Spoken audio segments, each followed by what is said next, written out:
ఈ రోజు నుంచి మొదలవుతా ఉన్న ఈ క్రీడా సంబరాలు దేశ చరిత్రలోనే ఒక మైలురాయిగా నిలబడిపోతుంది అని కూడా చెప్పడానికి గర్వపడతా ఉన్నా.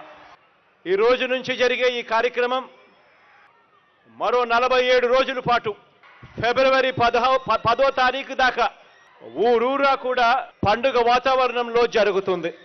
అందరూ కూడా పాల్గొనే ఒక గొప్ప పండుగగా కూడా హిస్టరీలో నిలబడిపోతుంది.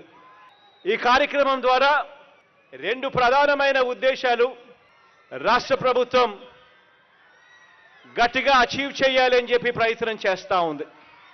ఒకటి, ప్రతి ఊరిలోనూ జరిగే ఈ కార్యక్రమం ప్రతి ఊరిలోనూ కూడా వ్యాయామం వల్ల, స్పోర్ట్స్ వల్ల ప్రతి మనిషికి ఆరోగ్యపరంగా ఎంత మేలు జరుగుతుంది, ఇది ఎంత అవసరము అన్న విషయాలను ప్రతి గ్రామంలోనూ కూడా ఒక అవేర్నెస్ క్యాంపెయిన్ మాదిరిగా క్రియేట్ కావడానికి ఇది ఉపయోగపడుతుంది.